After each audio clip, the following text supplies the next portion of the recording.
And usually the thing we fear the most is the thing that we have a high capacity or propensity to visualizing under those circumstances.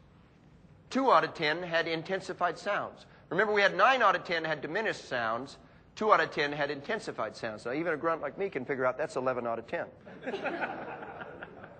So what does that mean? That means 1 out of 10 experienced both in the same situation. And that's that night combat environment, usually, that I was telling you about.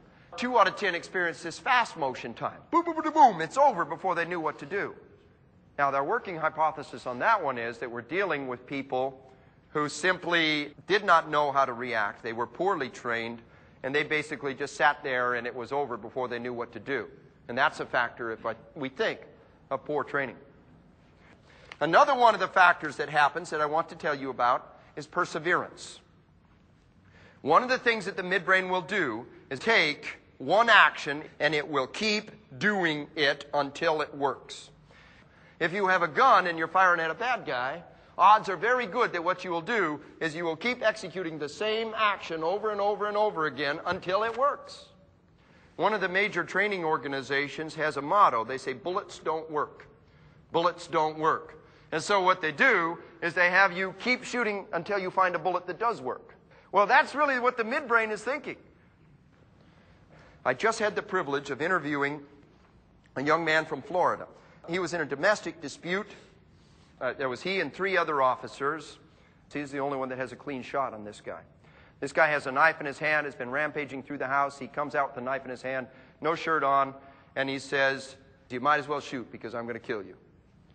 And he starts coming forward, and this officer, ba-bam, fires 2 shots. So the guy looks down at the 2 shots appear in his bare chest, and he roars and charges from about 8 feet away. This individual starts to empty his Glock, 9mm. Round after round, just punching through this guy's body. He said, all I had was a sense of holes appearing in this guy's body as he was coming at me. As the guy's coming in. He said, I was up against a wall, and he said, I stepped back onto a chair, and I had 1 foot up, and was actually pushing this guy off as he came charging at me, and my last round went through the top of his head and blew out the side of his neck. And he finally fell on the ground with blood splattered all over me.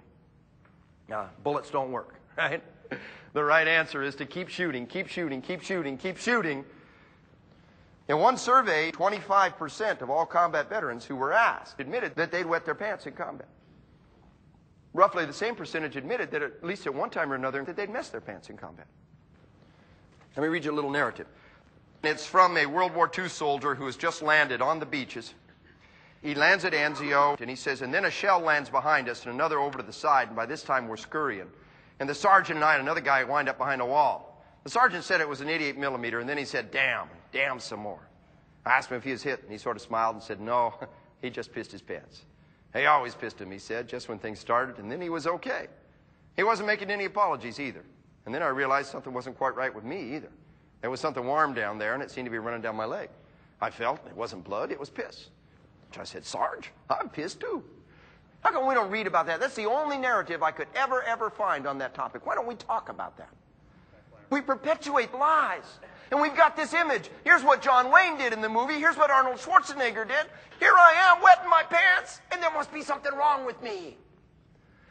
The essence of psychology is this. You are only as sick as your secrets. Whatever it is you can't talk about, whatever it is that is a taboo topic, that's what's eating you alive. Because everybody's reacting pretty much the same, but nobody tells you about it. And that midbrain takes over, and it's in charge. It says, bladder control? We don't need no bladder control. You guys get down in the legs where we need you. Sphincter control?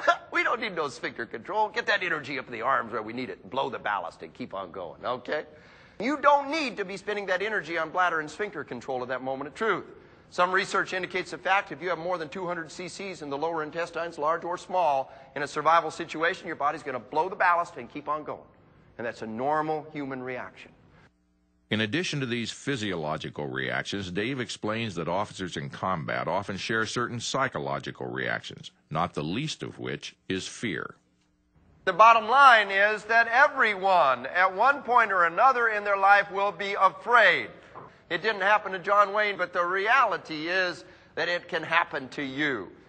There are 4 ways that individuals can respond. There are those who know no fear and do the job. Those who know fear, no one knows it and they do the job. Those who know fear, everyone knows it, smells it, sees it, but still they do their job. And then the one that is unacceptable, there are those who know fear, everyone knows it, sees it, and understands it, and they do not do their job.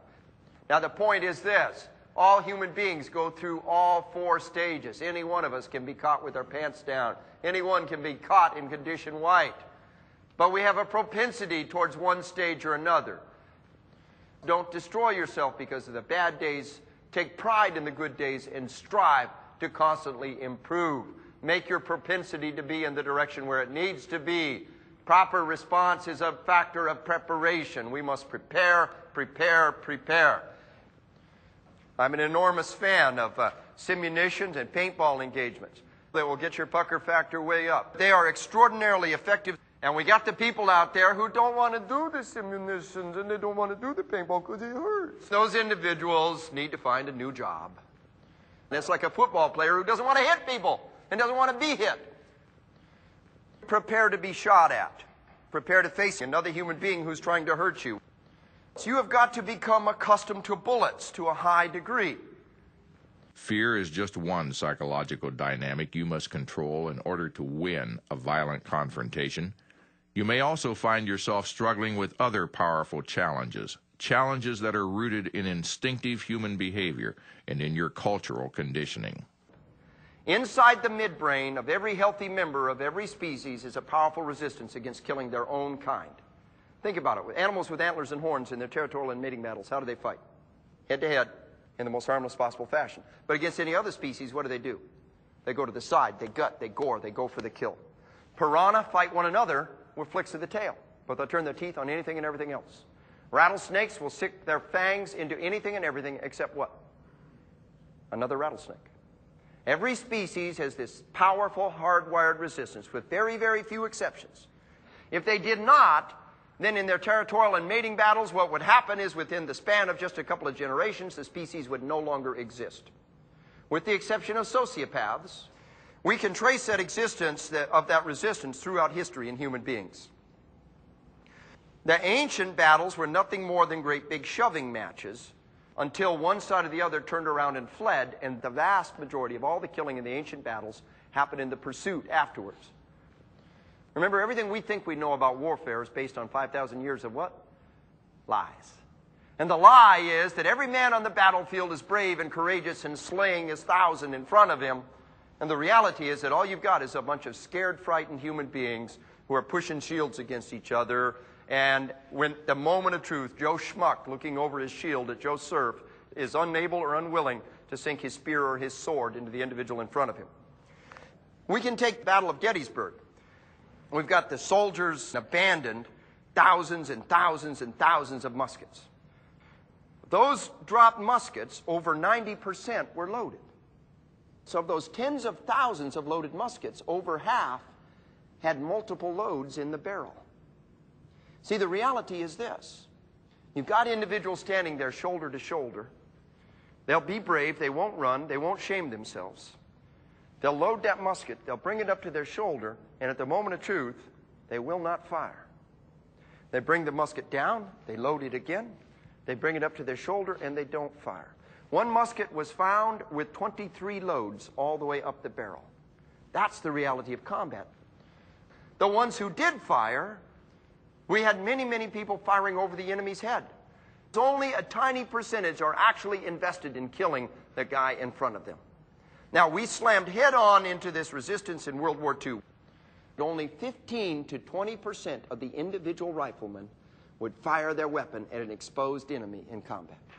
A 15% firing rate among your riflemen is like a 15% literacy rate among your librarians, you know what I mean? When you're killing from long range, the resistance is very low. Dropping bombs from 20,000 feet, firing artillery from 2 miles back, no problem. As you draw closer, it gets a little harder. By the time you're at mid-range, the resistance to killing is very high, and we're at our 15 to 20% firing rate. By the time you get to bayonet range, it becomes extraordinarily difficult.